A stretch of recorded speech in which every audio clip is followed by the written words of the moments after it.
blessed morning, classmate, and as well as to our professor, Sir Hill Ricafort. So today, I will be discussing about CMO 3 2022 from Section 2, Administrative Provision, Section 10, 11, and 12 to identify only the specific documents being used in this section and its purpose. And in the Section 18 is the suspension and closure of a customs bonded warehouse. And then the penalties, violations, and compliance. So first, let's talk about Administrative Provision and Customs Bonded Warehouse or CBWS. First, under this general provision, all goods transferred sa Customs Bonded Warehouse or CBW must undergo a kanang non-intrusive inspection at the port of discharge.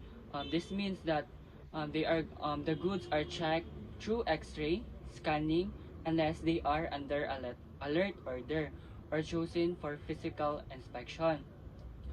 Um, Once cleared, the bonded goods can be transferred immediately in the warehouse. In storage period, regular goods can only stay in a bonded warehouse up to 1 year.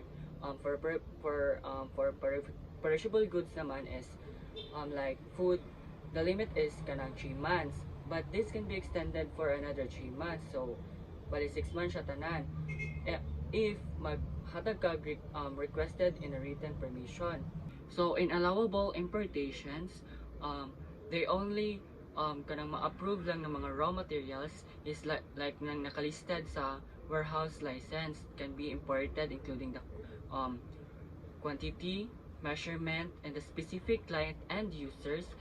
And the case of industry-specific warehouse, any excess or unauthorized goods will subject to duties and taxes. So, ang finished goods naman is kanang dili siya allowed to be imported for warehousing unless they will be used for as components for the exports products. So in restricted and regulated goods na kanang walay proper clearance, therefore ma-force siya into seized and forfeited. So for withdrawals for local sales or domestic use, as per Sir Hill said that it is generally not allowed except with approval of the district collector. Also only up to 30% of raw materials can be sold locally, except in a private CBW or customs bonded warehouse where this limit does not apply.